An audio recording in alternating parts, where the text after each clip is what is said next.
He is just a weak vampire, hunted by the church, and they wanted to brutally execute him. A knight hung him up with his sword, and blamed him for many innocent deaths. To the knights, this situation was nothing more than a game. They intentionally allowed him to run, so the church can gain more popularity among the people.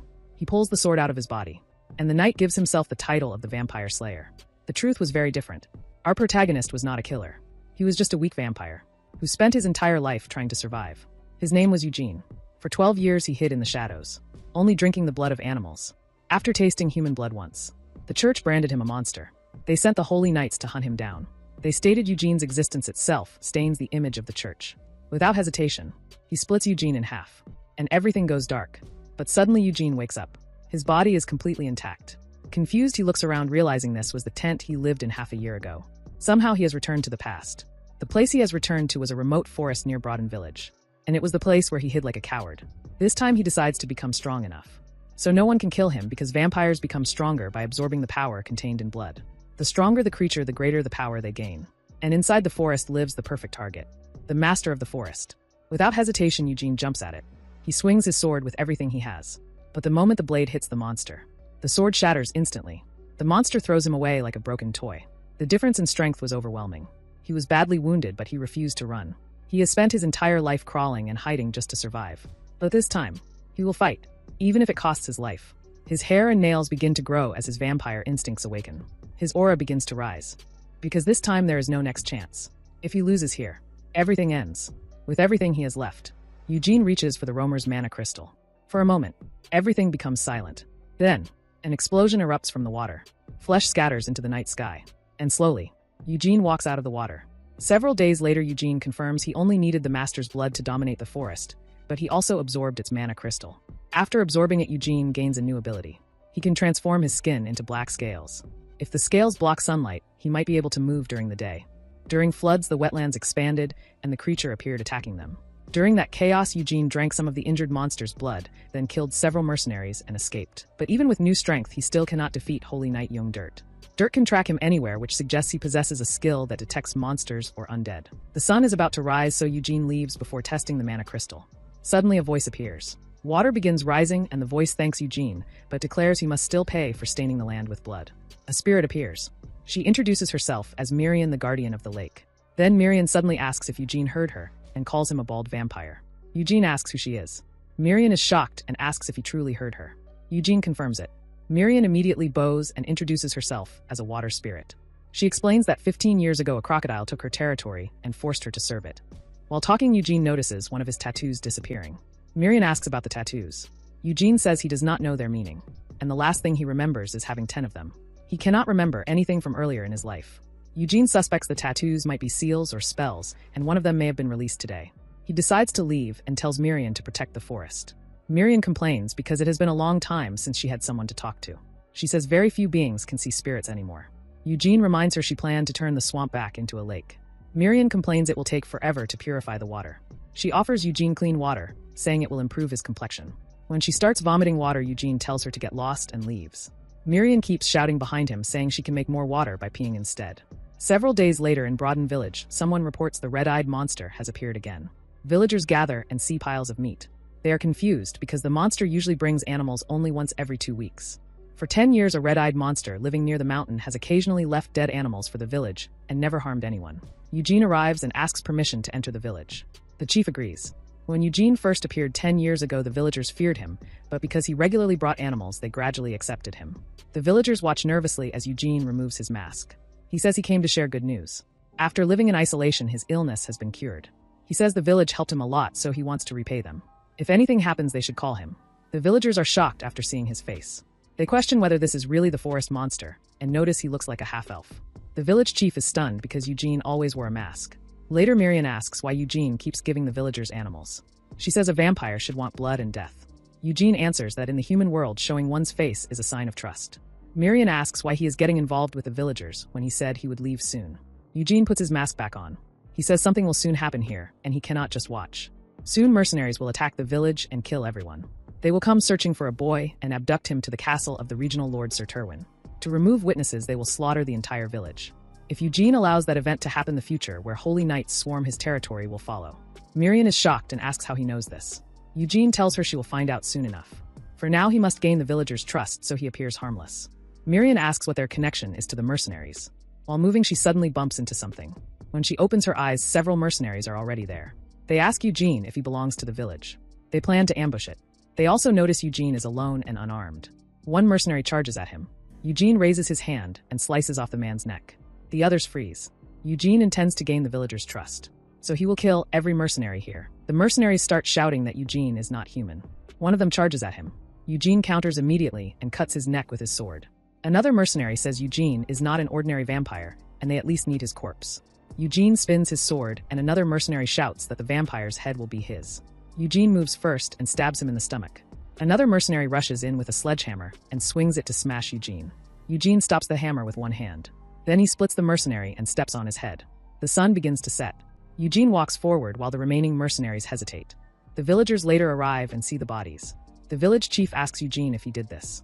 Eugene denies it. He says he found the bodies while returning from checking his traps during a hunt. He claims the mercenaries were ambushed on the road to Broaden village. Eugene points at the supposed culprits. Black wolves. He says there were many of them, and he chased them while they were eating the corpses. Some wolves died, but many escaped and could still be nearby. The chief says black wolves are a nuisance in the area and asks how Eugene killed them alone. The villagers inspect the bodies and shout that there are claw marks from wolves. The chief apologizes to Eugene for doubting him. Eugene asks what will happen to the corpses. The chief says they must bury them in the village.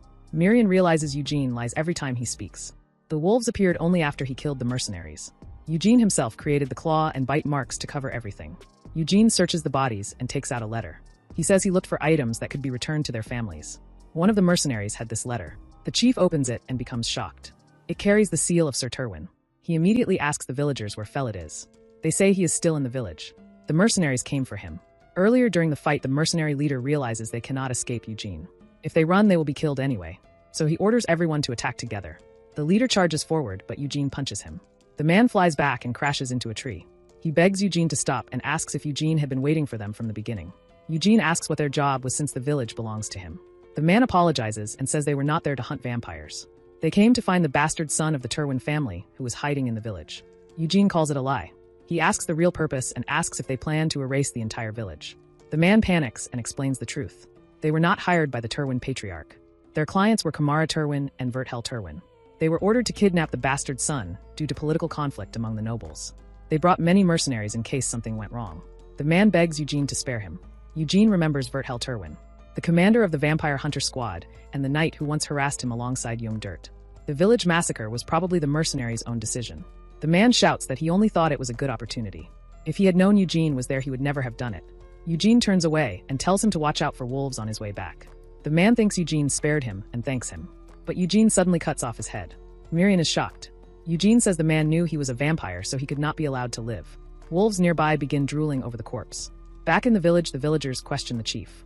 The chief confirms the mercenaries were guards sent to take Felid to the castle. The villagers say Felid came to the village a year ago after losing his mother. The chief says the guards who were supposed to escort him are now dead, so nothing can be done. Eugene asks if Felid must be taken to the lord's castle. The chief nods. Eugene says the mercenaries may have died to beasts, but he can escort Felid safely through the forest since he knows the woods well. The chief asks if Eugene truly means he will protect Felid. Eugene accepts and says a knight would never refuse a chance to help. Miriam says Eugene has skin made of steel. The villagers are stunned. Eugene then apologizes for introducing himself late. He says his name is Jan Eugene from the Eugene house. Miriam quietly says no one would believe that. The villagers react in shock when they hear the red-eyed monster is actually a noble. Miriam shouts that this lie has gone too far. The villagers begin questioning Eugene, but he explains that due to certain circumstances he cut ties with others and lived alone in the forest. The chief thanks Eugene for helping them and says the village is too poor to reward him properly. Eugene says he only needs rest and asks if he can stay in the village for the night. The chief immediately agrees and invites Eugene to stay at his home. Later, Eugene sits by the window examining his fingers. He tests the skin reinforcement ability he obtained from the master of the forest. When black scales cover his skin, they block sunlight to some extent. That means fewer problems during travel. Miriam complains that Eugene lied about being a knight, even though he cannot read. Eugene says he might be exposed someday, but he will leave before that matters. Miriam asks why he suddenly started making connections in the village and accepting their requests. Before leaving, Eugene explains his plan. Humans trust authority more than words. If someone has status, people reduce 100 lies to 10. This small village is the only place that would accept such a sudden claim. Nobles would never believe it so easily. The chief gives Eugene a written statement explaining the situation, so others will not misunderstand him. He also asks Eugene to take care of Felid. Felid introduces himself and says he looks forward to Eugene's guidance. Eugene responds the same way, already planning to use Felid to help him become a real noble. They leave the village together. While traveling, Eugene asks if the nearby village is called Brahma. Felid checks the signboard and confirms it. Eugene then asks if Felid can read. Felid says his late mother taught him. She never received formal education because of her low status, but someone she loved taught her. Felid later learned that person was Sir Terwin. Miriam tells Eugene to ask Felid to teach him. Eugene asks Felid to teach him how to read and write. Felid becomes nervous because he assumed Eugene already knew. Eugene admits that the title of knight is only for appearance. His family has already fallen, and the only thing that kept him alive was his sword. Felid is shocked. They continue traveling. Eugene intentionally lets Felid doubt him first, so that trust will grow stronger later. Miriam says Eugene's acting is convincing, but warns him not to rely too much on lies. Felid's eyes already show he believes him. Soon after, Felid apologizes. He says he doubted Eugene because people in the village called him a monster rather than a noble. From now on, he will judge Eugene with his own eyes. If Eugene came from a warrior family, it is possible he never studied letters. Felid promises to secretly teach Eugene, so he will not be embarrassed in front of others. Suddenly, an arrow flies toward Felid. Eugene instantly blocks it. Felid falls to the ground and sees several bandits appear. One of them orders them to drop all luggage and empty their pockets, or they will die. Before the bandit finishes speaking, Eugene moves. He cuts the man's head off in one strike. Felid freezes in shock. The gray-haired bandit charges at Eugene, but Eugene cuts him in half. Blood and pieces of his body scatter as he falls. The last bandit panics and tries to run. Eugene throws his sword straight through the man's chest. The bandit collapses. Eugene walks over, pulls the sword out, and says he cannot understand why humans attack those weaker than themselves. He strikes the corpse again, and says that looking weak does not mean someone deserves to be tormented. Then he asks Felid if learning to read will help him understand things like this. Felid stands frozen after watching the entire fight. Eugene tells him he can believe whatever he wants, but promises that not a single drop of blood will ever touch Felid. They enter a village market where merchants are selling goods. Miriam says the place looks interesting. Felid warns Eugene to be careful because merchants here often exploit people. He says the village chief always gets flustered dealing with them. Eugene says caution will not matter until he has money. He suddenly stops at a stall and places black wolf leather on the table, asking the shopkeeper to set a price. The shopkeeper recognizes the leather and notes that black wolf leather is rare, especially in that quantity. But after seeing Eugene's worn clothing, he assumes Eugene is an easy target. He claims the leather is badly damaged and says it is worth only 18 silver coins. Eugene opens his eyes and the shopkeeper notices the red eyes. He quickly changes his tone, saying the leather is rare and that he can raise the price slightly. He offers 23 coins. Eugene stays silent. The shopkeeper becomes more nervous and keeps increasing the price while asking how much Eugene wants. Eventually he offers 30 coins and says he cannot go any higher. Eugene accepts. Later that night Eugene studies a piece of paper. The writing still looks like worms to him. Felid has taught him the basics, but he still cannot properly read. Miriam says the new clothes suit him and says the quality was worth the money. Eugene replies that the market was more generous than he expected. Miriam remembers how the merchant kept raising the price just from Eugene's gaze. Eugene says he only needed something that blocks sunlight. Miriam says Eugene should enjoy life more. She describes how vampires usually live in luxury with castles, servants, silk robes, and fresh blood like wine. Eugene says Miriam knows a lot for someone who claimed to live only in a swamp. Miriam explains she originally lived in the spirit realm and sometimes heard stories from spirits who had succeeded in the human world. She says Eugene will live at least 200 years unless killed by silver or a stake, so he should study many things, including ancient characters and the imperial language. Eugene asks if Miriam can read. She says no. Eugene asks if she can do anything besides making drinking water. At that moment Felid returns and apologizes. He nervously asks who Eugene was talking to. Eugene says he was talking to himself and asks about Felid's stomach. Felid apologizes for earlier. While preparing the rabbit, he remembered the fight from the morning and lost his appetite. Felid says he still has stamina and the night is long. He says there is plenty of paper left, so he will teach Eugene as much writing as he wants. They begin studying.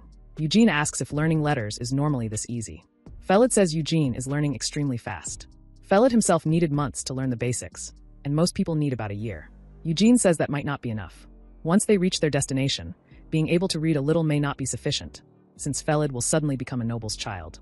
Felid says his mother never explained the details, and he never thought much about it. He says he did not even expect Sir Terwin to accept him. Suddenly a man approaches and greets them. He says his group is having trouble finding a good place to camp. Eugene observes that the men carry proper weapons and armor and maintain formation discipline. The man notices Felid and asks where Eugene's group is heading. Eugene decides not to lie recklessly and answers that they are traveling to Lord Terwin's castle. The man says their mercenary group is also going there and asks to share the campsite. In return, they will offer alcohol, water, and lamb meat. A young mercenary named Rabin interrupts and complains that the captain is offering too much. He rudely says they will share the campsite anyway. Captain Partek apologizes and explains that Rabin recently joined the group and does not know his place yet. He introduces himself and asks Eugene's name. Eugene replies that he is Knight Jan Eugene. Rabin immediately protests. He says Eugene does not look like a knight because he has no horse and no armor. He says he has never heard of the Jan house and accuses Eugene of pretending. Rabin points at Eugene and calls him a fake. Then he pushes Eugene with his finger. Eugene remembers he already told Felid he was a knight, so he cannot change the story now. He realizes the mercenaries approached them for another reason. Whether Eugene is really a knight does not matter to them, but their continued pressure changes the situation. There are not many of them. Eugene decides he can kill them all. He reaches for his sword. Captain Partek suddenly stops Rabin and punches him so hard he crashes into a tree. Partek immediately bows and apologizes to Eugene. Eugene glances at Rabin and says an apology is enough, and tells them to take their position. Partek thanks him. Eugene notes that many suspicions will appear in the future. To avoid problems, he decides he must become a real knight as soon as possible. Later, Eugene continues reading while Partek stands beside the unconscious Rabin. Rabin wakes up in shock. Partek calls him a fool and demands to know why he charged at a knight without thinking. Partek slaps him again and says his life was spared. A moment earlier, the entire group almost died because of him. Rabin argues that Eugene was not scary and was only holding a short sword. Partek says Rabin judges only appearances and cannot see ahead. He asks Rabin how much Eugene's robe costs. Partek says that robe alone is worth at least 3 times Rabin's monthly pay. He also points out that Eugene was reading a letter, meaning he is literate. Partek then explains what he noticed earlier. While Rabin was talking, Eugene had one hand hidden in his robe and his left foot slightly drawn back. His balance was set for the arc of a sword strike. If Partek had reacted even a moment slower, Rabin's head would have flown off. Rabin shouts that Partek should have stopped him sooner. Partek explains how dangerous knights are. They are born into old families, train with swords their entire lives, fight monsters in dungeons, and kill enemies on battlefields to earn recognition. Only after years of killing do they receive official titles. Impersonating a knight is a serious crime. If Eugene is real, he is dangerous. If he is fake, someone bold enough to claim the title must still be extremely confident in his swordsmanship. Most swordsmen never become knights. If someone over 20 openly calls himself a knight, his skill is likely very high. Rabin asks if Eugene is stronger than Partek. Partek adds that Eugene said he is heading to Lord Terwin's castle. A newly discovered dungeon may soon open there, so Eugene is likely trying to join that expedition.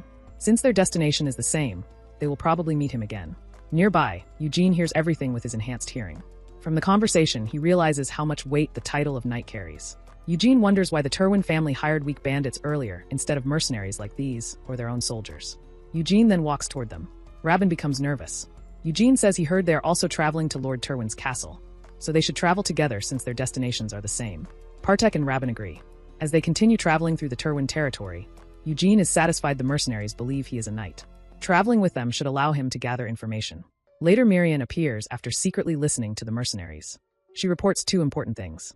Lord Terwin's health is extremely poor, and he could die at any moment. At the same time, a new dungeon was recently discovered in the territory. Clearing the dungeon could bring huge profit, but the Terwin family currently lacks both money and manpower to explore it. Miriam asks what will happen to Felid if Lord Terwin dies soon. Felid might become an orphan again immediately after arriving. Eugene says that is none of his concern. Miriam replies that Felid could easily die at the hands of his brothers. Eugene considers that Lord Terwin probably summoned Felid only because he wanted to see his child before dying. He concludes that both his fate and Felid's fate may change after they arrive. Eventually, they reach Rose Castle, Lord Terwin's fortress.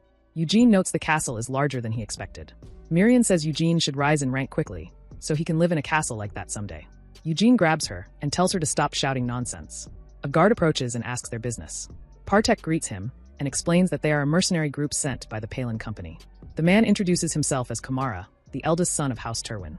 Kamara confirms the goods behind them and orders them to start unloading. He then notices Eugene and asks why he is standing there. Eugene approaches and introduces himself as a knight and begins to introduce Felid. Before he finishes, another man arrives and asks Kamara what he is doing. He says inspection of outsiders is his responsibility as the one guarding the castle. Eugene recognizes the voice. The man is Knight Verthel Terwin, Kamara's younger brother. He is also the commander of the vampire hunting unit that once discovered Eugene and tortured him. Verthel Terwin arrives and demands to know what Kamara is doing there. Kamara responds that he does not need to report everything he does. Verthel says that is not what he meant. Eugene interrupts and presents a letter from Broadwind's chief, GV. Verthel tries to take the letter, but Eugene pulls it back and hands it to Kamara instead. Kamara reads it and is shocked. The letter states that the mercenaries escorting Felid were ambushed by wolves and all died. Eugene was the one who brought the child safely. Felid nervously bows and introduces himself. Kamara says Felid is their new brother, and that their father has been waiting to see him. Verthel stays silent. Verthel orders a guard to take Felid away, wash him, and dress him in proper clothes. The guard grabs Felid and prepares to leave. Eugene steps forward and stops Verthel. He says they should discuss the reward first, and asks to meet Lord Terwin. Verthel refuses and says their father is very ill. He offers to pay Eugene in gold and tells him to leave. Eugene says he worked hard to bring their brother there. Verthel angrily tells him not to repeat himself. Kamara suddenly agrees with Eugene and says they must introduce their new brother to their father. Verthel argues that their father cannot stay awake for even an hour during the day and cannot meet strangers during that time. Kamara mocks Verthel for trying to control their father's schedule. Verthel becomes more irritated, but Kamara smiles and apologizes to Eugene. Verthel is confused. Kamara says it seems Eugene cannot meet their father because his brother is pretending to be the heir. He pats Eugene's shoulder and tells him to return safely. Kamara then leaves with Felid to show him around the castle. Eugene realizes Verthel never intended to let him meet Lord Terwin. At that moment, a large man arrives carrying several men over his shoulders and calls for Verthel. The man throws the mercenaries on the ground and says they were stealing from villagers and avoiding training. He asks if one should be executed as an example. Verthel becomes nervous and glances at Eugene. The man says he knows they were temporarily hired for the dungeon raid. Verthel stops him and says he will deal with the mercenaries later. Since many people are watching, they should continue the discussion inside. Partek tells Eugene that the man is Sir Galfredic. Eugene asks who that is. Partek explains that Galfredic is a knight with a strong reputation. He recently placed third in a tournament hosted by the Evergrove family after defeating more than 1,000 competitors. Eugene asks why someone like that is here. Partek says it is likely because of the newly discovered dungeon. Successfully opening a dungeon is considered a great achievement for a knight, even far from the capital. Many people die attempting it. Galfredic is probably planning to use the dungeon as a stepping stone to be hired by a larger noble family. Eugene then says his job here is finished and asks Partek if he can become his next client. Later that night, Kamara watches soldiers training in the castle courtyard and decides he must open the dungeon this time.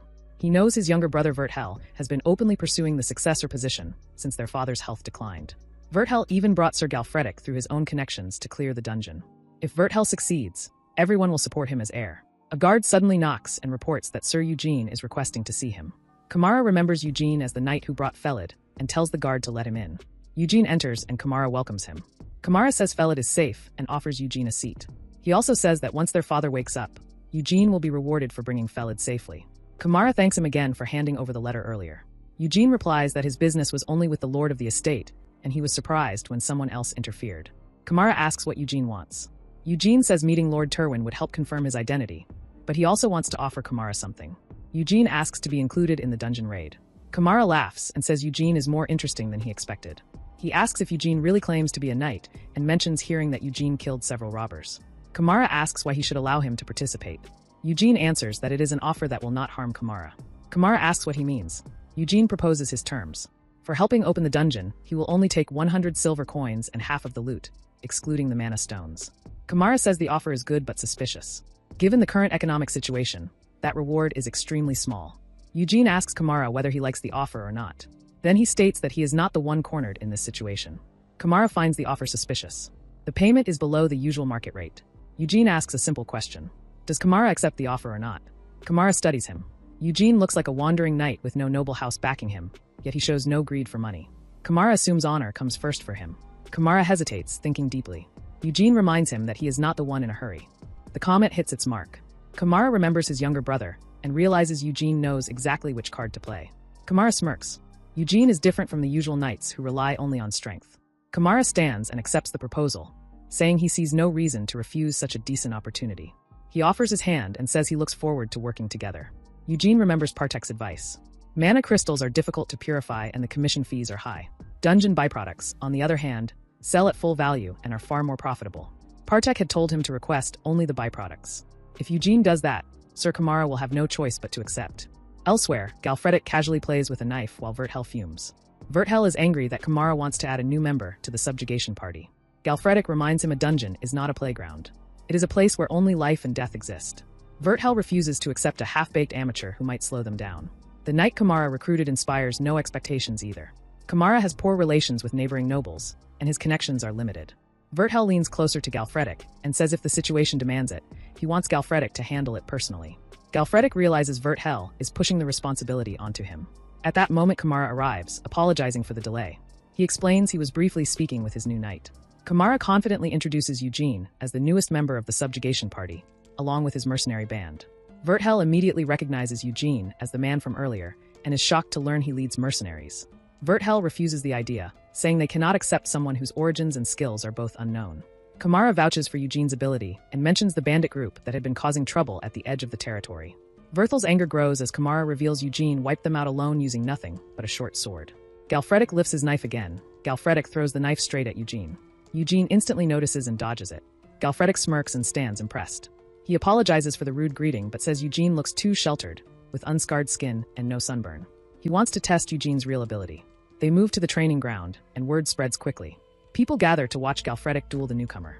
Galfredik placed third in the tournament, and is famous for tearing monsters apart with his bare hands. Many spectators already feel sorry for Eugene. Galfredik confidently draws his sword and stares him down. Eugene calmly draws his own blade. The referee signals the start. Their swords collide immediately, and both fighters are pushed apart. Galfredik suddenly disappears from Eugene's sight. The fight intensifies as they exchange blows. Rabin cheers loudly for Eugene, excited to see Galfredik being pushed back. Partek stays calm and explains Galfredik is only testing his opponent. He is deliberately allowing himself to be pushed back. Galfredik continues fighting while analyzing Eugene's style. Eugene's swordsmanship is crude and lacks refined habits. There are no predictable patterns to exploit. But the way he fights feels like someone who grew up surviving in the wild. At that moment, Galfredik realizes something. Eugene being a knight is a lie. Galfredik smiles and points out the obvious. Eugene has never received proper training and relies purely on physical ability. Swordsmanship is not everything for a knight, but a few exchanges are enough to reveal the truth. Eugene attacks. Galfredik jumps back and says if Eugene defeats him, he will drop the argument. They clash again. Their swords collide, and Eugene pushes with all his strength, but his footing slips. Galfredik instantly steps in. Eugene hesitates for a moment, confused, and Galfredik seizes the opening. The strike lands directly on Eugene's face. The blow sends Eugene flying across the ground. Vertel assumes the fight is already over, but Eugene slowly stands back up. Anger flashes across his face as he charges forward again. Galfredik is impressed. Eugene is learning quickly. He dodges Eugene's attacks while carefully watching his movements. Eugene leaps in for another strike.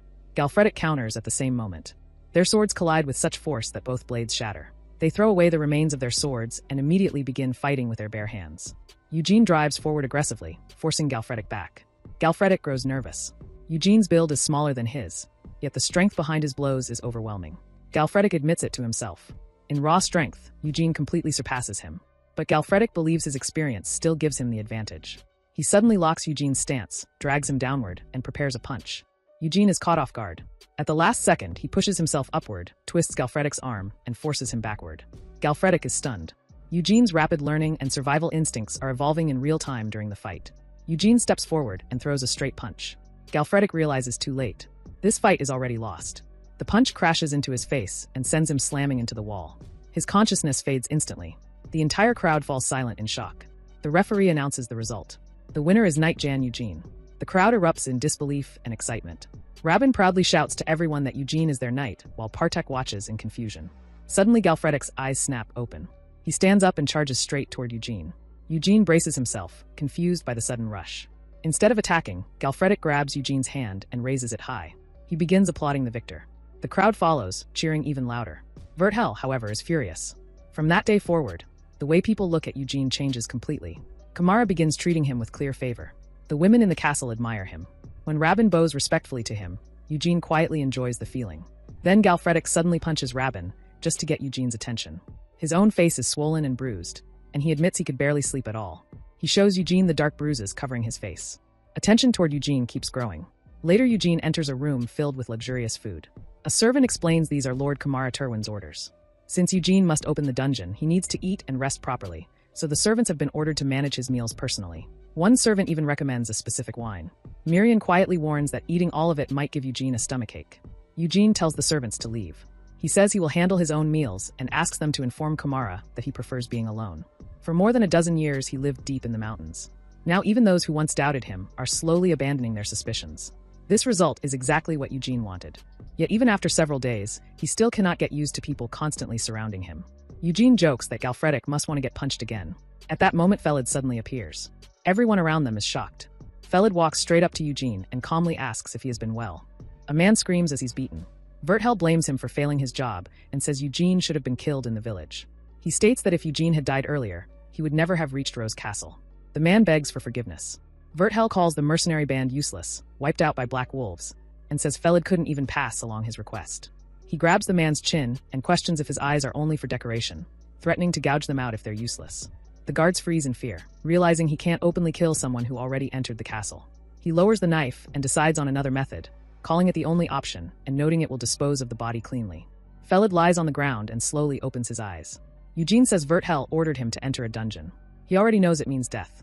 Felid says he came there to die in the dungeon. Eugene asks about the mercenaries attacked by black wolves. Felid confirms they were third-rate mercenaries sent by one of his brothers to stop him from reaching the castle safely. Eugene presents a way to live. He tells Felid to become his servant. Felid is 16 and has completed his coming-of-age ceremony, so he doesn't need a guardian's consent. The choice is his. He can wait to die or struggle until the end. The day of the dungeon opening arrives. Galfredic states no one knows what will appear since it hasn't opened yet. Their plan is to clear a path to the mid-rank area. If a high-rank monster appears, they retreat immediately. After that, they scout for dungeon burrows. A porter thanks them. Another man says he'll pretend to be injured after the low-rank monsters are cleared. He refuses to risk dying just to collect a few byproducts. Someone bumps into him. The man freezes when he sees Vertel searching for Felid. He points him out. Felid is handing Eugene food and telling him to return safely. Vertel shoves the man aside and walks over, furious that Felid is staying close to a lowborn. He orders Felid to shoulder his pack and return to his assigned position. Felid stays silent, which angers Vertel further. Vertel grabs his arm and shouts at him to move. Eugene stops him from touching Felid. He calls Vertel's actions ridiculous, sending a boy with only kitchen knife experience into a dungeon. Vertel pushes Eugene's hand away and claims he's trying to make his younger brother strong. He says Eugene has no right to control him. Eugene says Vertel is the one out of line. He declares Felid became his servant yesterday, and everyone present can confirm it. He states their bond is now stronger than blood. If Vertel touches Felid, he will treat it as a challenge. He tells Vertel to go ahead if he wants to loosen up before entering the dungeon. Vertel shouts, demanding who gave Eugene permission, saying taking in another family's bastard is not simple and will ruin his future. Vertel turns as a man behind him speaks, saying they don't have knights in name only and their leaders are skilled. They bring up last week's duel and admit it will take time to reach that level. Kamara places a hand on Vertel's shoulder and says he has no issue in trusting his brother to Sir Eugene. Felid is 16 and should choose his own path. The weak are prey. Once targeted, escape is difficult. Hiding doesn't save them. If they can't become strong alone, they must form a pack. Kamara tells Felid he will show him his studies. A guard arrives and reports no traces of roamers and no monsters escaping through dungeon burrows. They can proceed with the dungeon opening. The dungeon is opened. Galfredic tells the mercenaries their lives are in their own hands. They prepare to enter. Kamara and Felid see them off, saying they will meet again in 4 days, and wish them safety. Inside the dungeon, the mercenaries cut down low-rank monsters. One cries for help as a monster closes in. Galfredic kills it instantly. The man breathes in relief, but Galfredic scolds him and shoves him back into position. He orders the archers to guard the ceiling and stop anything from breaking their formation. A man on the ground panics, regretting joining the subjugation. He tries to run back toward the entrance, but monsters block the path. He drops to the ground as they step over him. Galfredic explodes in anger, saying he wouldn't have run into monsters if he had gone back properly. He shouts at him to get a grip and declares they're safest only when they stay together. He throws him aside and orders him to raise his sword and return to position. Galfredic watches the mercenaries fight and realizes they're not in good condition since they were gathered in a hurry. This isn't a force meant to subjugate a dungeon. More monsters pour in from the rear. Galfredic decides to switch to a two-pronged formation. Eugene steps forward and takes the rear. Galfredic warns him it's dangerous to go alone. Loud noises erupt from behind. Partek and Galfredic turn in shock as something black flies toward them. It's Eugene's mask. Galfredic rushes in and orders Partek to cover the rear. Galfredic rushes in and freezes at Eugene's speed. The monsters at the crossroad are already dead. Eugene stands there holding a flower and asks if it's valuable. The mercenaries react with excitement. Partek is confused that Eugene doesn't know glowgrass and starts reconsidering his strength. They report the remaining mana crystals have been collected. The mercenaries finish gathering and approach Eugene. He tells them to leave some mana crystals behind. Eugene notices only a few crystals despite many kills. They are blue, different from the one he obtained from the roamer. Mirian says the quality is low and the crystals are small. The size and quality depend on the monster's strength and size. Eugene asks if roamers usually have bigger crystals. Mirian says becoming a roamer doesn't guarantee larger crystals. The alligator Eugene absorbed was large and strong, making it rare, and strong enough to take over her territory. Eugene realizes obtaining that red mana crystal was fortunate. Without higher-level monsters, the dungeon has little value. Galfredic receives word of more monsters and ends the break. He sees the mercenaries exhausted and afraid and orders them back into formation. He declares that he and Eugene will take the front. He says the next enemies will be on a completely different level and places a hand on Eugene's shoulder. Galfretic points ahead and says the monsters that hold power in the dungeon likely use goblins as soldiers. They are about to face intermediate-level enemies. If they eliminate them, high-level monsters will be waiting in the core. After consuming the red mana crystal of the swamp roamer, Eugene gained a useful ability. He considers that consuming another could grant a different one. Eugene says he hears at least 50 footsteps, with 3 heavier ones behind. Galfretic acknowledges it and hands him a halberd. Eugene throws it with force, piercing a monster's chest. The group prepares as Eugene charges forward. Galfretic orders the mercenaries to support him. Eugene strikes the first monster, then leaps and drives his attack into its eye. He steps on its head, severs its fingers, and thrusts his sword into its skull. He drinks its blood. The mercenaries freeze, watching him carve through the enemies. Eugene grips the monster's head and tears it free from the body. They imprint the image of the knight they admired. His actions differ completely from the knights they knew. His style resembles a violent beast. After that, everyone was exhausted and wounded. Some mercenaries died along with the monsters. Galfretic thought most of their combat power had lost the ability to push any further because of this battle. It was not like physical fatigue could have built up already. This had to be mental exhaustion caused by the scene they just witnessed. Galfretic thought they could not advance any more than this. As they had already met the target they set, Galfretic told Eugene to withdraw around there. Eugene was not tired yet. For him, it felt like a waste to turn back because they did not know when the next subjugation would be. Galfretic agreed to advance together when Eugene said if he wanted to go back, Galfretic was free to return first. Then Eugene jumped down, ordering Galfretic to take the lead of the subjugation party and head out of the dungeon. From here on, only Eugene and his mercenaries would proceed. Rabin rushed to go with them. When Galfretic saw the soldiers feeling relieved, he thought that was the reason Eugene chose to be considerate of them. A warm heart that cares for soldiers weaker than himself, hidden behind that sharp exterior. Eugene was a man who made people reconsider what a knight truly was. After that, they moved forward. Rabin was nervous as he did not want to go, but he was still getting swept up in this anyway. Then he fearfully remembered Sir Eugene could take down a troll by himself. Rabin stepped on something. When he looked down, it was a spider. Then he looked up and screamed. It was a cave great spider, a spider-type monster that lives in groups. When Partek said there were too many of them, so they should fall back, it made Eugene kill them even faster. Eugene mentioned these numbers were nothing. Partek ordered Rabin to join Sir Eugene. They kept killing the spiders. Some spiders surrounded Rabin. He fearfully shouted for help. Eugene came and helped him. Rabin was nervous seeing Eugene in that state again. After that, Rabin felt relieved as they finished them all. Rabin suggested Eugene turn back now. He asked the captain, but Partek remained silent. Suddenly, Partek grew nervous. They had to face a high-rank cave great spider, the Lord of Spiders. Partek told Eugene to retreat. At the very least, they should come back with Sir Galfretic. Rabin and Partek were shocked when Eugene told them to withdraw. This one was his prey. Partek understood, and they ran back. Mirian said those brats looked like their instincts had surrendered to the difference in strength between them. Eugene asked Mirian if that lord thing was a roamer on par with the master of the swamp. Mirian denied it, and said at that level, it was even stronger than the master of the swamp. And in that case, its mana crystal should be even bigger. Struggle all you want, roamer. A small spider appeared, and Eugene split it with his finger.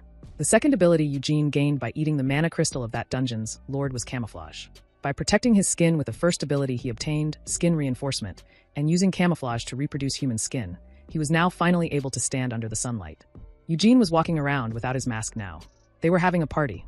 On the table, girls asked Eugene why he had been wearing that mask all this time just to hide such a beautiful face. Eugene was nervous as the girls were fully impressed by him. Miriam was enjoying it as Eugene was getting drained there. A lady said Eugene was beautiful and asked if his lineage had the blood of an elf. Eugene grew confused. Things had gotten more troublesome. Galfretic realized that made a bit more sense. No wonder Eugene's eyes were sharp even in a pitch-black dungeon, and his ears keen like a wild dog's. Taking his agile movements and the monstrous strength Eugene displayed when he threw the spear into account, Galfretic figured Eugene could not be an ordinary human. To think Eugene actually had elven blood running through his veins. He asked how Eugene managed to hide himself all this time. Eugene said he never tried to hide himself on purpose. The girls were astonished. Galfretic said Eugene said that without changing his expression in the slightest. Eugene thought that if he was ever suspected, he could just use the excuse that there was an elf among his ancestors. The moment the mark disappeared, memories he had never seen before played across his mind. He saw himself, as he was, lying in an unknown place. A soft hand was holding his. Eugene wondered who was the woman in his memories? He was confused if those were even his memories. Eugene was lost in his thoughts. And a call from Galfretic made him focus again. Galfretic was annoyed with Rabin as he heard everything. Rabin went ahead and became nothing but dead weight for Sir Eugene. Rabin nervously said that was only because Sir Eugene wasn't human. Galfretic grabbed Rabin more tightly, clearly not impressed. The only thing Eugene remembered was the name Eugene. But because of what happened this time, he has started to have a certain hunch. If he erases these marks one by one, just like now, he might be able to find out more about himself. Not some falsehood like being a knight or having elven blood. but who Eugene truly was. After that, Terwin said he heard they successfully completed the dungeon subjugation. Galfredic nodded and said it was an honor to meet Lord Terwin. Then he introduced himself as Crema, the third son of Galfredic. Then Eugene also bowed and introduced himself. Terwin said Eugene must have gone through a lot. Then he ordered the guards to hand it over. It was some rolled papers, as Terwin heard Eugene needed a certificate to guarantee his status. Eugene took it and said he was very grateful. Kamara grew worried when Terwin started coughing. Then Terwin told Kamara Verthel's ambitions weigh on his mind. He cannot die in peace. Kamara told him not to worry, and said he will guide this domain safely and properly. Terwin called Kamara his beloved firstborn son, and said a domain is just dust and earth. When Terwin advised Kamara that a lord must look after his people, not his land, and lead them, Terwin passed away right there. People started crying, and Eugene thought whatever kind of Lord Terwin was, many people grieved his death. Eugene looked at Vertel. However, even in front of the same person's passing, some did not share the same sentiment. In the evening, Galfredic apologized for leaving in the middle of the Lord's funeral, and asked if Eugene was really staying there. Eugene said he intended to go into the dungeon one more time, as it would be a waste to leave after they went through the trouble of opening it. Galfredic scratched his head and said if the Count of Evergrow heard of Eugene, he would have liked him very much. Galfredic offered his hand and said it was an honor to cross swords with a strong knight like Eugene. Then Galfredic hoped that next time, they would not meet as enemies. Eugene also gave his hand, and they shook hands. Then Galfredic left. Eugene ordered Partek to prepare for departure. Felid asked if Eugene was really staying there. Partek said Sir Galfredic left on horseback. Then Partek told Rabin, as a rule, knights ride horses. So they were going to the trading company to get a horse for Sir Eugene and sell the monster's byproducts. Felid said as Sir Eugene's retainer, he would do his utmost to assist him. Eugene said he would not need Felid's assistance for the time being. That left Felid confused. After that, Felid was holding a wooden box. He was completely clueless about the situation, just standing there like the box might explain everything. They left for the kingdom of Kaler's greatest commerce city, Marin. Birds were flying as they were on their way. People were shocked to see all dungeon byproducts brought in by a single knight, Sir Eugene. A guy grew nervous as the dungeon opening subjugation was done in the Terwin territory not long ago. Rabin was scolding for their carelessness and Felid was exhausted. Felid wiped his sweat while looking up and thinking of Eugene's talk. Eugene was quietly listening when a man introduced himself as Billmore of the Palin Trading Company. Marin kept talking continuously. Someone crushed the man behind the door while asking about Eugene. Eugene grew confused. Partek whispered in Eugene's ear it could get awkward. This person was a secretary working directly under the deputy manager of this Palin Trading Company. He was someone with more power than Billmore. The man was likely come to snatch his byproducts at a lower price, and if Eugene wanted a stable trade partner, it would be best to proceed very carefully right now. Grail pinched Billmore back and told him not to pointlessly challenge someone he can't possibly beat. There was quite a bit of talk about Eugene all over the harbor. Grail thought that was probably nothing more than an unverified rumor spread to inflate the value of his goods. Grail wanted to sign a contract with Eugene personally. He told Eugene to come with him. Grail thought Eugene was a brat of a knight who only knows brute strength, and he will haul him off and strip him down to the bone. Grail felt pressured when Eugene looked at him. Grail bowed and introduced himself as the secretary to the Palin Trading Company's deputy manager.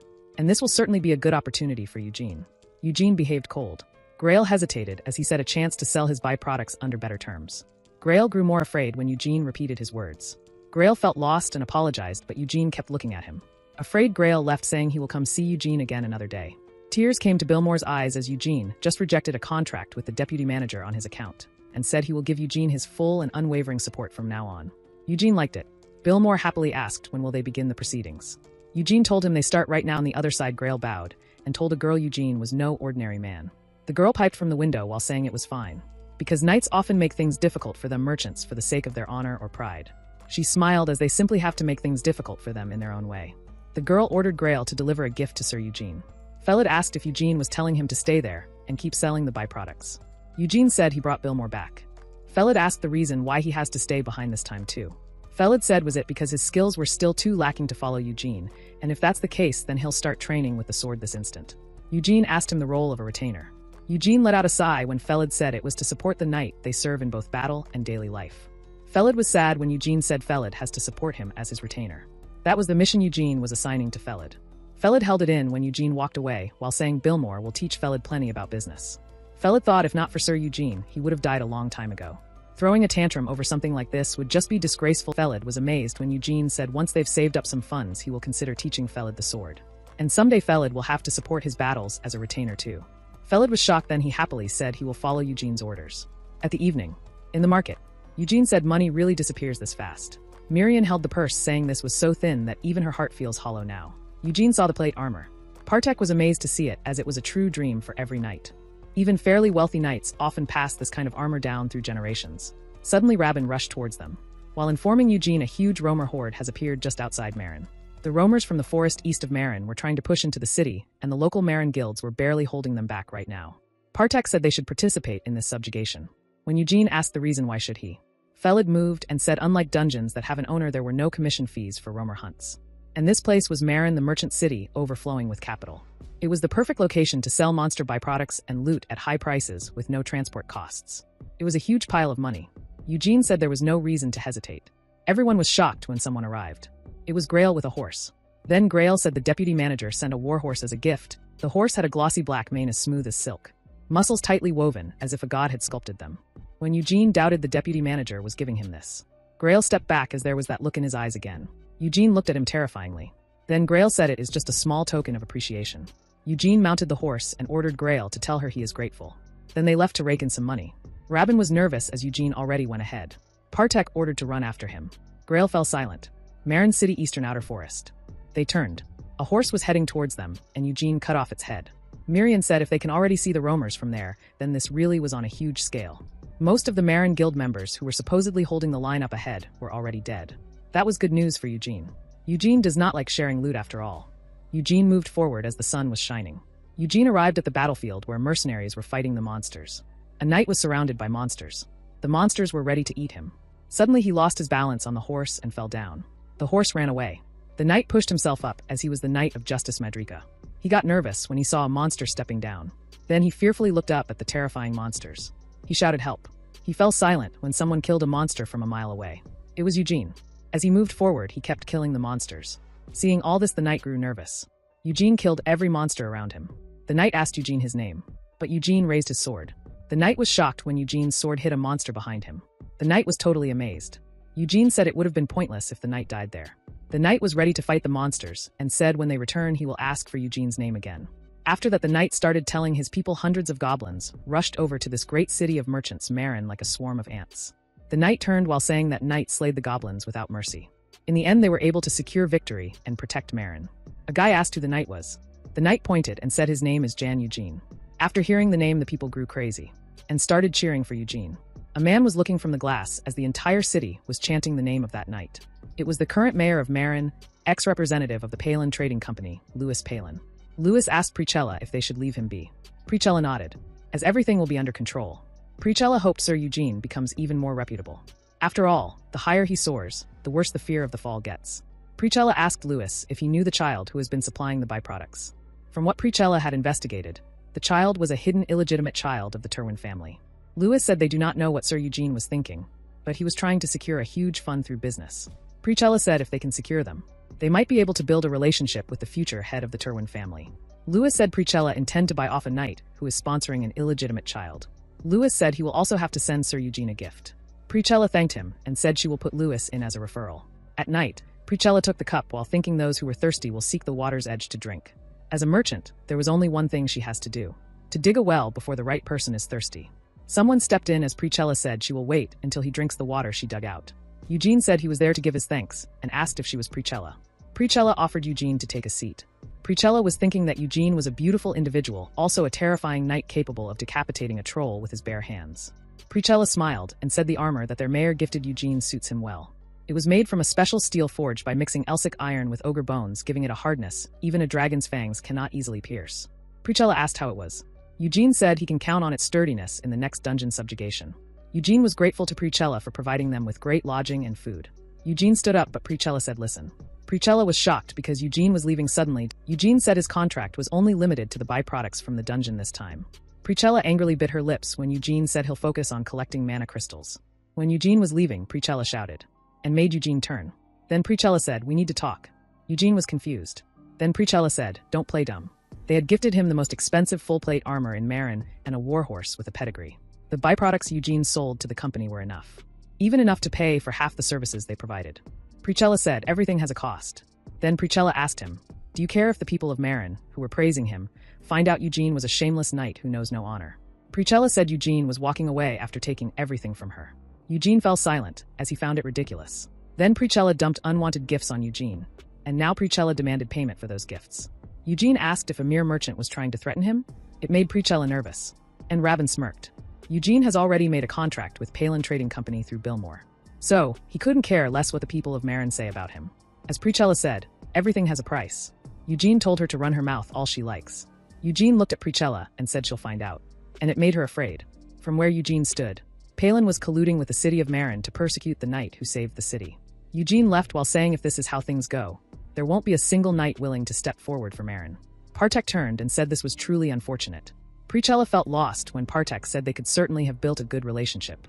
She was quietly watching them, and Billmore called her. Someone asked Eugene to wait. It was Prichella, and she bowed as she had been discourteous, and deeply apologized. Prichella wished to start this relationship over from the beginning. They'll keep Eugene existing contract with Billmore, but Prichella wanted to add some clauses to the agreement.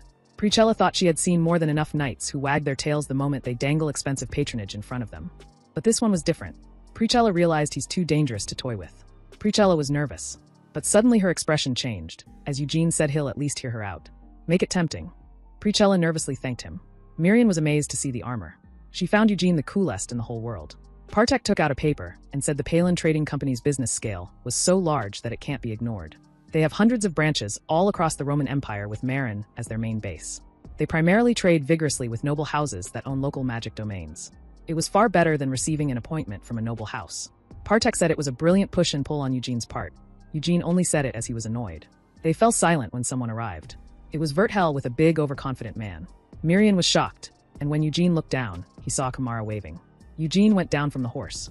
And Kamara said Eugene has changed quite a bit in such a short time. Eugene asked about the situation. Aside, Kamara said instead of having his spirit broken, Verthel went and hired new mercenaries again. The mercenary band he hired to bring Felid here last were a pretty nasty bunch. But the mercenaries he's brought this time give off a similar sort of feeling. Eugene silently looked at them. Kamara told Eugene to serve as commander of this dungeon subjugation party. The big man spat on the ground and said, "If you die, I become commander?" Kamara was confused. The big man stood up and came near to Eugene, saying in a dungeon, human life becomes as cheap as a fly's. Eugene was silent, but the big man was disgustingly looking at him. Everyone was shocked when Eugene said, "If I die, let Baldy play commander." Miriam pointed, and Eugene knew this was one of Verthel's little tricks, planning to use the mercenaries to get rid of Eugene inside the dungeon. They entered the dungeon as it might be fun. Miriam was curious.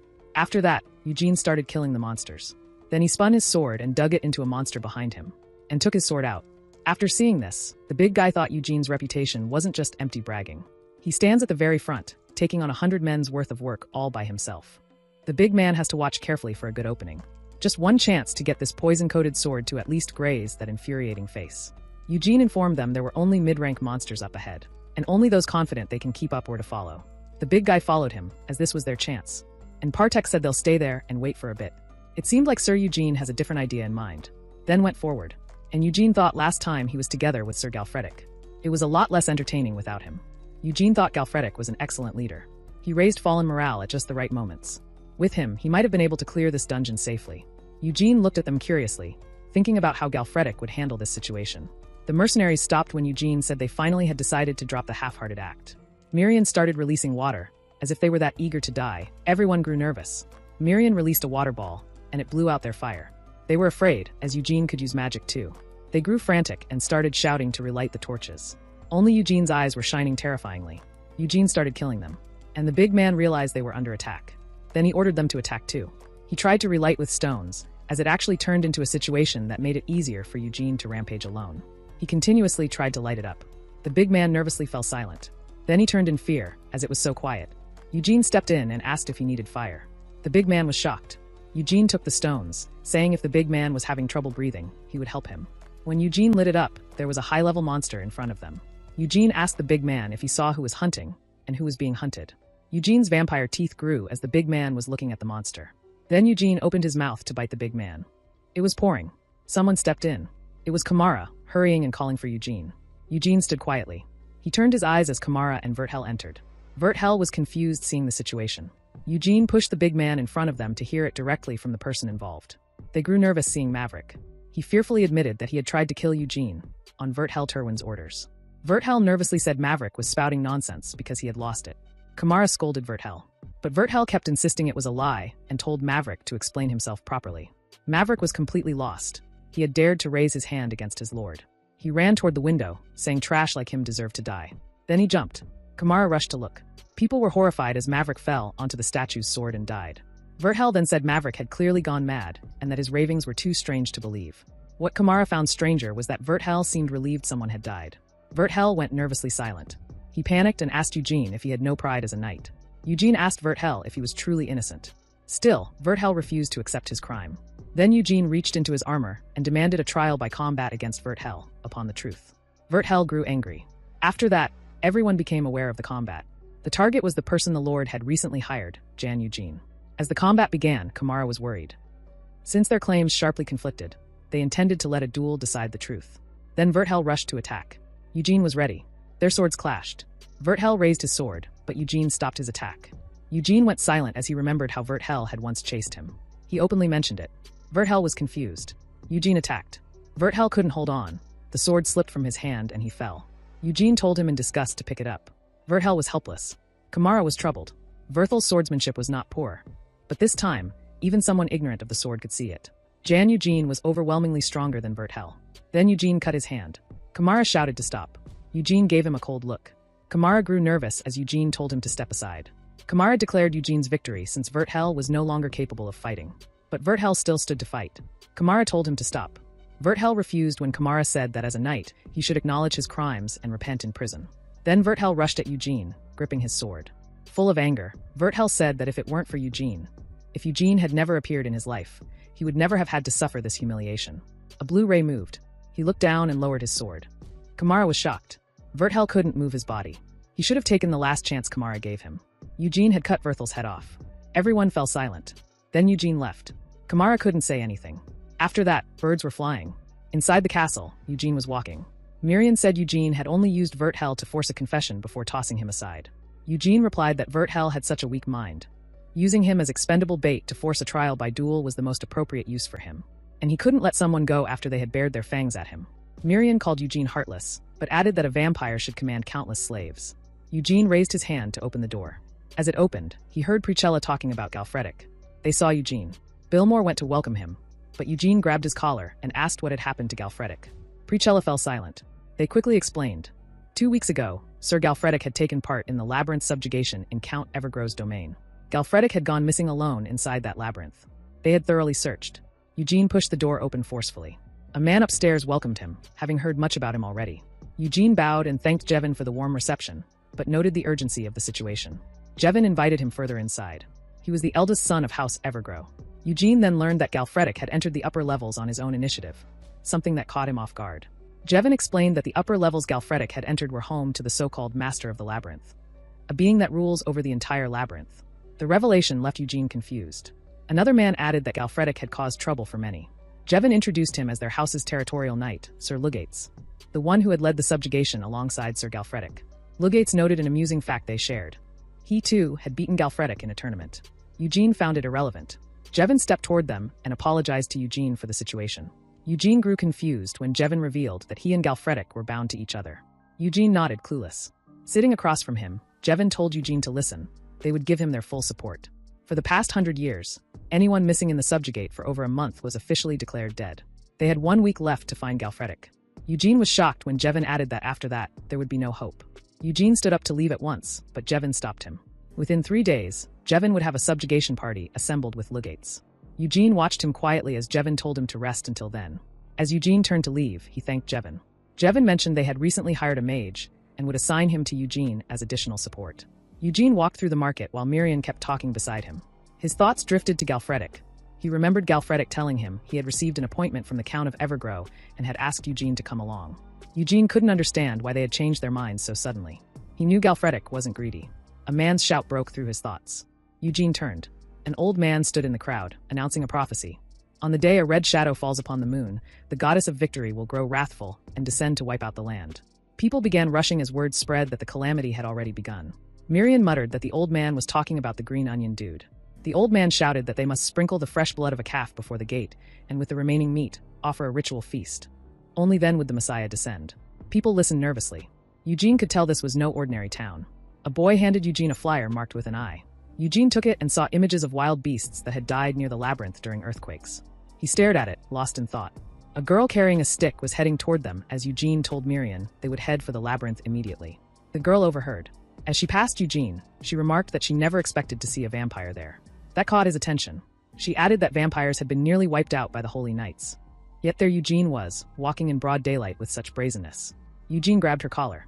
The old man was still shouting in the background. Eugene shoved her against the wall and demanded to know who she was, stunned by how quickly she had recognized him. She didn't answer. He pressed harder, her neck close to the breaking point. Finally, she gasped that she was a blood shadow. Eugene was confused. The name sounded familiar to Miriam. She cried out and rushed toward Eugene to stop him. Eugene glanced at Miriam and understood. The girl was a mage from the Blood Shadow School. He released her neck, but she had already fainted. She then asked Eugene why he had attacked without a word. Miriam was amazed when Eugene apologized. The mage then introduced herself properly. Cyranor Ramari of the Blood Shadow School, which serves vampires as retainers. It was an honor, she said, to meet a member of the dark race in person. Eugene then realized she was the mage Jevon had mentioned. Deep inside, Eugene grew angry when Ramari said the same thing about his relationship with Galfredic. Ramari had also taken part in the subjugation party the day Galfredic disappeared. Eugene, shaken, asked her to explain what had happened. Ramari agreed. She had needed monster byproducts at the time, so she personally applied for the Evergrow Labyrinth subjugation. The labyrinth was notorious for its difficulty, but having been discovered 100 years prior, every area beyond the upper levels had already been fully cleared. Then, deep inside, a tremendous roar shook the entire labyrinth. The ground beneath her collapsed. She was about to fall when Galfredic grabbed her and plunged into the depths below in her place. Ramari barely managed to escape. Everyone was convinced the earthquake had occurred because Galfredic had opened the door to the upper levels. Because he had saved her life, she felt she owed Eugene the truth of what really happened. And she never imagined Eugene would turn out to be a vampire. Eugene grew confused. He thought Jevon had lied to him. He fell silent as Ramari stood and told him there was something else. Something she had seen down in the depths where Galfredic had fallen. An enormous eye drawn on the ground. Eugene asked about it. Ramari told him it was the same eye printed on the flyer a boy had recently handed him. Somewhere, a cult was gathered and tortured dead humans were lying down, while the cult's leader was smiling. With all hired mercenaries and Templars assembled, Lugates asked Eugene if he was excited to meet his close friend again. Eugene replied that there was no need to transport a corpse. Galfredic was not the sort to die easily. Lugates laughed hard. He had wanted to enter this labyrinth for a long time, but now, knowing Galfredic's disappearance was no accident, he needed to watch this man closely. Galfredic had already endured 3 weeks. Another 3 days wouldn't kill him. His unease grew when a new group arrived. Templars from a monastery under House Evergrow. Their fighting spirit was unsettling. Lugates smirked and suggested Eugene could always change his class to Holy Knight later. Eugene fell silent. He pulled Partek aside and warned him not to let his guard down. Miriam marveled at the place, noting the overwhelming water energy. Watching the Templars, Eugene thought. Unlike a dungeon, this was an artificial space deliberately arranged. Survival, at bare minimum, was possible here. Lugates approached and remarked that it was certainly a fitting place for evil things to lurk. Eugene's skills were exceptional. Eugene asked about the exact spot where Sir Galfredic had disappeared. Lugates told him not to be impatient. Hadn't Eugene said he trusted Galfredic? Then he should trust Lugates now. House Evergrow had fully mapped the labyrinth's traps. Eugene countered that there were still casualties every time. Lugates replied with disgust. They were offerings. Hope would carry the rest through. Eugene was stunned. The place began to shake. As the earthquake struck, Lugates started warning the Templars. Something caught Eugene's eye. The walls were constantly shifting their structure. It was the shortcut where the upper levels lay. Ramari shouted, but Eugene kept his eyes on Lugates. Eugene asked, "Where exactly is this shortcut?" As the walls closed in, Lugates told him the shortcut was right where Eugene was standing. The walls shifted. Eugene and Ramari looked around, confused, but Eugene quickly realized the earthquake was not a natural occurrence. Ramari nervously called out to Eugene. He turned and froze. A wounded Galfredic lay before him, bound with ropes. Eugene rushed to his side and checked his pulse. He determined that Galfredic could be saved if they got him out, and treated him immediately. Miriam stepped forward urgently, expressing that something deep below felt deeply wrong. Suddenly, waves of air and dust swept through. They froze. A red light appeared. Then a massive skull-like head with shining eyes and a long tail emerged. A great monster rose before them. Ramari tensed at the sight of the Minotaur, and Eugene ordered her to protect Galfredic. Eugene charged. He leapt forward and raised his sword. The Minotaur opened its mouth and hurled both Eugene and Ramari back. Its energy surged as it raised its sword. Eugene barely had time to react. The Minotaur struck, crushing the wall where Galfredic was tied. Galfredic collapsed to the ground. Eugene was shocked. He hurriedly jumped, but Galfredic kept falling. Eugene desperately wanted to save him. Ramari stopped him with her magic. Eugene looked at her furiously. Ramari created a protective layer and told Eugene that a Minotaur was considered strong even among high-ranked monsters. Even a vampire could die to one. Eugene grew more furious. Ramari fell silent as Eugene pointed his sword at her. Eugene furiously told her she had overstepped her bounds. Ramari apologized, saying she couldn't just stand by and watch a vampire charge headfirst to his death. Eugene kept looking at her furiously as Ramari added that if he truly wished to save Galfredic, he needed to assess the situation once calmer. Ramari was angered by the Minotaur's size. Eugene felt bad, and the walls started opening. They turned. Lugates entered, saying he had underestimated Ramari. He hadn't thought she could use earth magic. Lugates said Ramari didn't want to save Galfredic, but Ramari insisted it all happened too fast. Eugene grabbed Lugates by the neck. It was him who had reduced Galfredic to that state. Lugates said he only brought Eugene to Galfredic because Eugene looked desperate to see him. He raised his hand, remarking that Eugene was far ruder than the rumors suggested. Eugene, startled by the energy radiating from Lugates, noticed something. He seized Lugates' hand and pulled back his sleeve. Ramari tensed. That brute strength wasn't Lugates' own. Ramari explained that the magic formula was originally used to transfer power between humans. But once people began inheriting the power of non-human beings, it was completely banned. The words enraged Lugates. He declared that they were chosen ones, that when despair descended upon the world, they would be the ones God selected to survive. He turned to Eugene. Eugene said flatly that Lugates had beaten Galfredic by borrowing someone else's strength, then boasted about it, and that he would make sure Lugates understood exactly where he truly stood.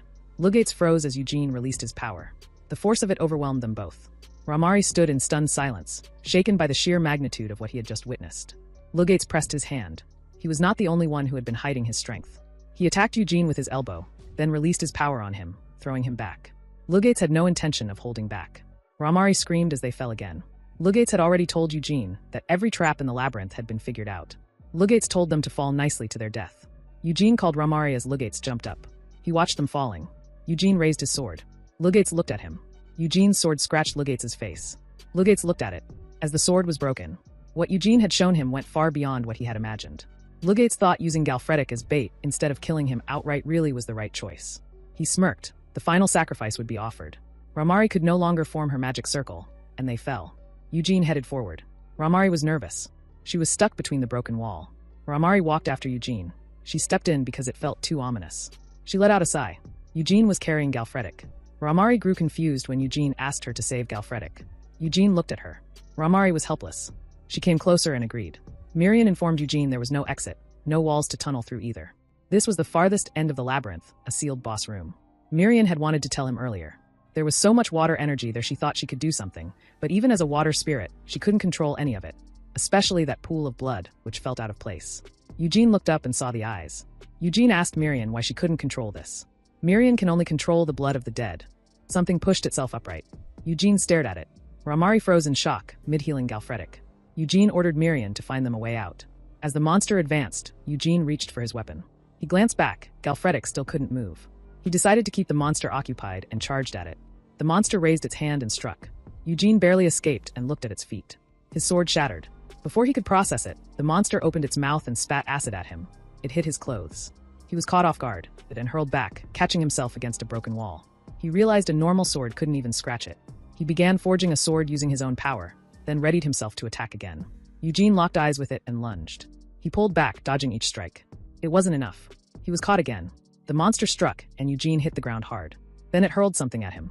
Ramari grew frantic, calling out to Galfredic as Eugene's situation worsened. Eugene realized Ramari had been telling the truth. Wounded, he understood. High-rank monsters were on a completely different level.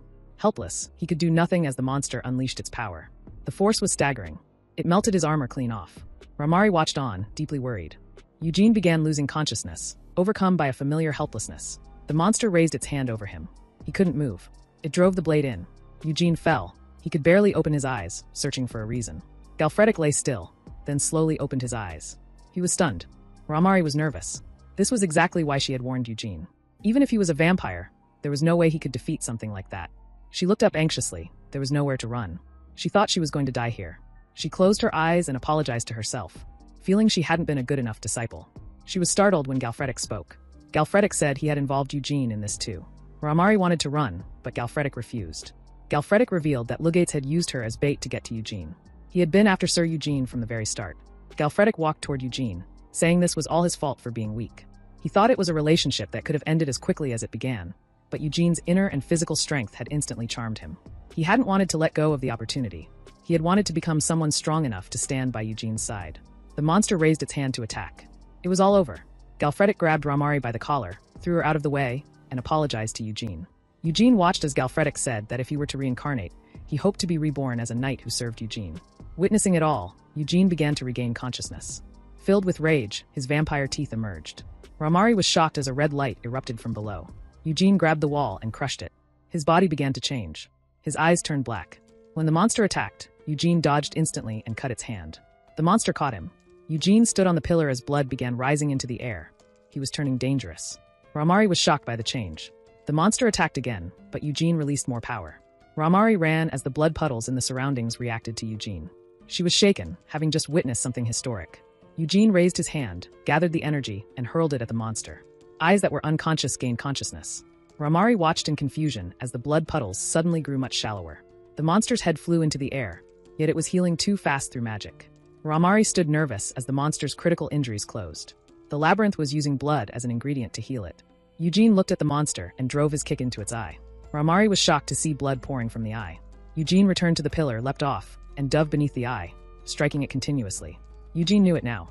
The true owner of this labyrinth was not the Minotaur. The hundreds of missing people, drawn into the labyrinth built for long-term human survival, had essentially been consumed by it. The labyrinth itself was a god, one that those men had been worshipping and offering sacrifices to. The scene shifted. The Templars knelt in prayer before the Messiah, calling for it to come forth and deliver its reign of salvation and mercy. Eugene prepared his attack. Lugates watched with satisfaction, craving the god's wrath. The eye had opened. Now was the time for it to hear their prayers. Every blood puddle was absorbed. Energy pulsed around the eye as it activated, and the monster's body began to change. Ramari was thrown to the ground as the monster took flight, surging upward and tearing through the wall. Her nerves frayed. A high-ranking monster had escaped the dungeon, and there was a town nearby. She had no idea what to do. Miriam returned, having found an exit, only to freeze at the sight of one already there. She looked around at the collapsing space, then went rigid when she spotted Eugene. The blood swords were lodged deep in Galfredic's body. Eugene walked toward him, reached out, and touched his hair. Eugene's expression softened. He wiped the tears from Galfredic's face. Ramari had never seen a vampire conceal its nature so completely, hiding behind the guise of a knight, forging a genuine bond with humans. Eugene parted his lips, then bit into Galfredic's neck. The monster flew over the forest, then descended as a town came into view. It let out a piercing scream. The moon turned red as people wandered through the streets. The scene shifted. Ramari asked Eugene if he had ever heard of origin vampires, the highest ranked and most noble of their kind. Eugene possessed the blood of an origin vampire. Ramari added that an origin could resurrect someone who had recently died and make them their subordinate. Eugene's gaze fell on Galfredic. He knew the process. Bite the target's neck, then give them his own blood. He recalled the last time he had done it. His mind hadn't been able to handle it. Ramari acknowledged that most humans reacted that way, but suggested it might be different for Sir Galfredic. According to their master, a person with sufficient mental fortitude who took in an origin's blood could retain both their sanity and the abilities they had as a human. The problem was that Galfredic was an honorable knight. He might consider it an insult. If so, he could turn on them. Eugene said nothing. He had never told Galfredic what he was. There was no way to know how he felt about vampires. He turned their shared moments over in his mind, then went still. There was no other way. He would simply have to ask him. Eugene bit down, and blood began to pour into Galfredic, faster than he could control. He couldn't pull away. The inheritance ritual had commenced. Under the ritual of blood, Galfredic's soul and all his powers would pass to the Lord. That was the inheritance. The moment it completed, a surge of energy tore loose. Galfredic screamed as a blinding crimson light shot straight into the sky. Fire erupted across the village. The roamer appeared and began slaughtering everyone in its path. People fled, screamed, and died. From a distance, Lugates watched and smiled. This was exactly what he had planned. Every sacrifice he had ever offered the labyrinth had been building to this moment. His reward was the roamer itself, unleashed upon the village. The humans had no idea that he and the labyrinth had orchestrated it all. Once their despair reached its peak, Lugates would step in, slay the roamer, and be hailed as their savior. He knew human nature well. The deeper the suffering, the more desperately people cry out for a messiah. He wanted them to suffer. He wanted them to bleed, so that when he arrived to save them, they would worship him. The monsters multiplied. Eutychus stumbled and fell, crying out for his mother. One lunge, jaws wide open, then something stopped it. He seized the creature's mouth, snapped its teeth, and wrenched it apart, finishing the monster where it stood. Eutychus and his mother exhaled with relief. Lugates stared, unable to process what he was seeing. He had offered Eugene to Jan as the final sacrifice. He was supposed to be dead. Eugene met his gaze with cold certainty and asked whether Jevin knew what he had done. The look on Eugene's face said the answer no longer mattered. Then the top of the church caved in. Galfredic stepped through the rubble. Lugates laughed nervously. Galfredic looked at him with quiet disgust and asked if he'd been missed. He extended his vampire nails, a slow smirk spreading across his face,